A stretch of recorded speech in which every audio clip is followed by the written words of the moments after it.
Maoist పార్టీకి ఇంకొక ఎదురు దెబ్బ అనే చెప్పుకోవాలి. ఇవాళ తెలంగాణ డీజీపీ ఉన్నాడు కదా శివధర్ రెడ్డి గారి సమక్షంలో ఇవాళ 20 మంది మావోయిస్టులు లొంగిపోతున్నారట. ఇంకా రేపు ఇంకా కొంతమంది మావోయిస్టులు లొంగిపోతారట. అయితే దాంట్లో కీలకమైనటువంటి వ్యక్తులు ఉన్నారు.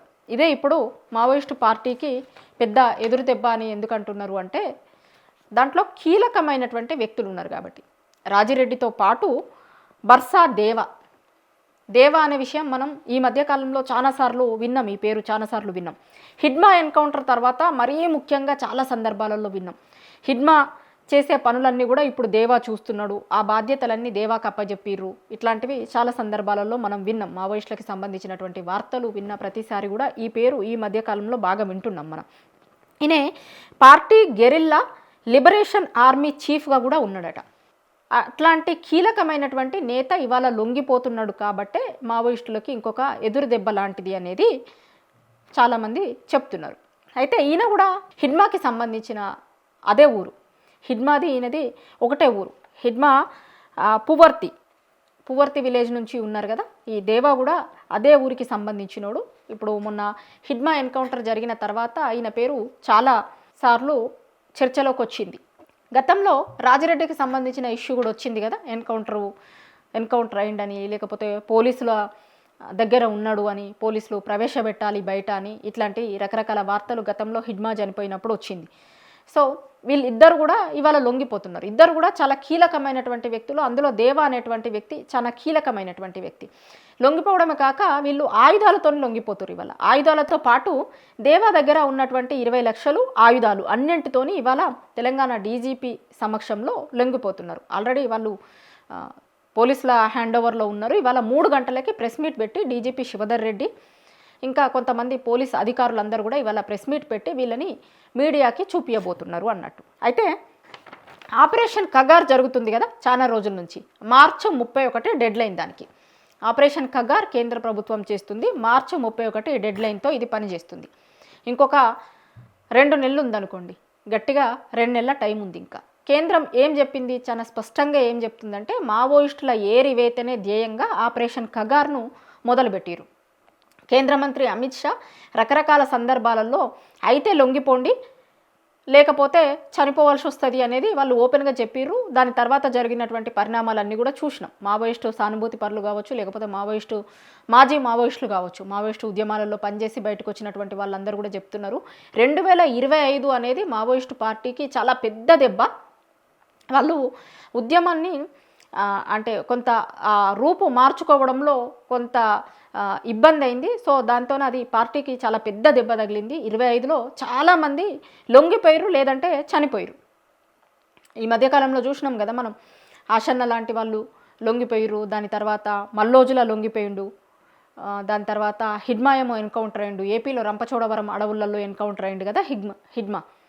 సో దాని తర్వాత కూడా ఇంకా చాలామంది నాయకులు పోలీసుల దగ్గరికి వచ్చి లొంగిపోయారు. అయితే 4 రాష్ట్రాలకు సంబంధించి మహారాష్ట్ర కావచ్చు, ఛత్తీస్గఢ్, ఏపీ, తెలంగాణ, ఈ 4 రాష్ట్రాలలోనే మావోయిస్టుల లొంగుబాట్లు ఎక్కువగా చూసినాం మనం.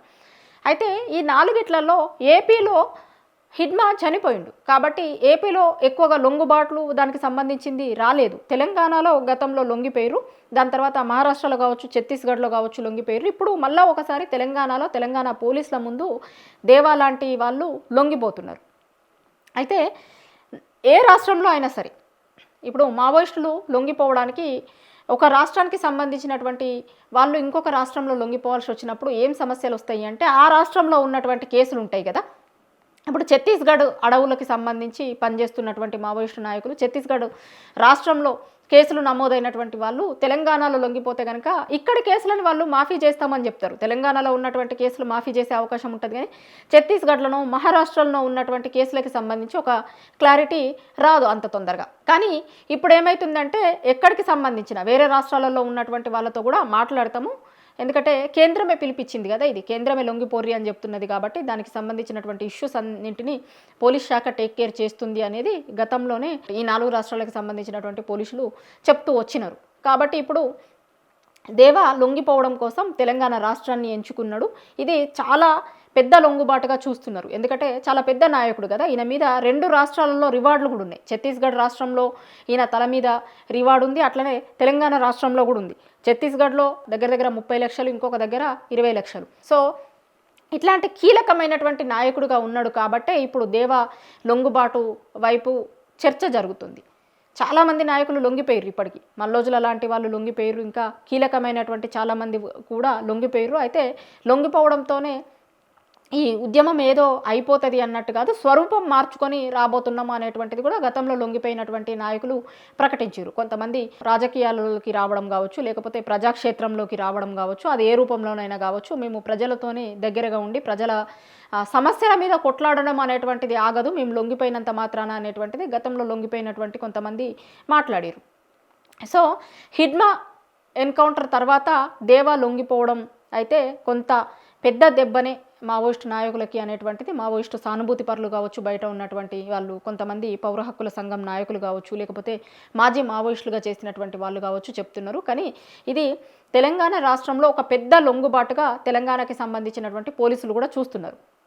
దేవాతో పాటు రాజిరెడ్డి, అతనితో పాటు ఇంకా కొంతమంది కీలకమైనటువంటి నాయకులు విత్ వెపన్స్తో లొంగిపోవడం, వాళ్ళ దగ్గర ఉన్నటువంటి డబ్బులు, వెపన్స్ అన్నింటినీ తీసుకొని వచ్చి లొంగిపోవడం, ఇది చాలా పెద్ద లొంగుబాటుగా మావోయిస్టు పార్టీలకి ఒక పెద్ద షాక్గా చూడాల్సినటువంటి అవసరం ఉంది అనేటువంటిది చెప్తున్నారు. ఇవాళ లొంగిపోయినటువంటి వాళ్ళతో పాటు ఇంకా రేపు కూడా కొంతమంది డీజీపీ సమక్షంలో లొంగిపోబోతున్నారు అనేది చెప్తున్నారు. ఎందుకంటే టైం దగ్గరికి వస్తుంది, కేంద్రం కూడా ఇచ్చినటువంటి టైం దగ్గరికి వస్తుంది కదా, ఇంకొక 2 నెలలు టైం మాత్రమే ఉంది.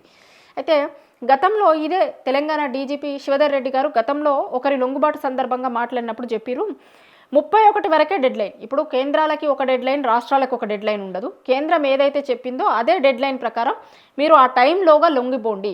రాష్ట్రాలకు ఒకటి, కేంద్రానికి ఒకటి ఉండదు. ఆ డెడ్ లైన్ అయిపోయిన తర్వాత ఇక ఇప్పట్లాగా ఉండదు అనేటువంటిది గతంలో ఇక్కడ ఉన్నటువంటి పోలీస్ అధికారులు కూడా చెప్పారు.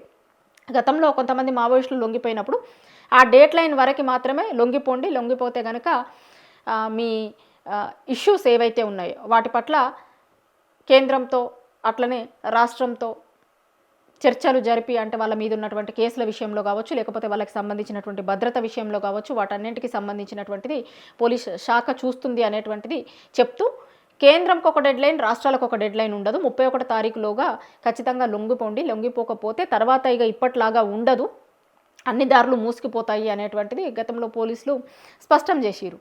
సో అందువల్లే కావచ్చు, మరి ఇంకా రకరకాల కారణాలు, ఏం కారణాలు అయితే చాలామంది ఇప్పుడు లొంగిపోతున్నటువంటి వాళ్ళలో, అంటే దేవాకి సంబంధించింది కాదు, కొంతమంది గతంలో లొంగిపోయినటువంటి వాళ్ళు అనారోగ్య సమస్యలతోని చాలామంది కేంద్ర కమిటీ సభ్యులుగా చేసినటువంటి వాళ్ళు, కీలకమైనటువంటి పొజిషన్లలో చేసిన వాళ్ళు కూడా గతంలో కొంతమంది అనారోగ్య సమస్యలతోని లొంగిపోయినారు అనేది గతంలో మనం చూసినాం.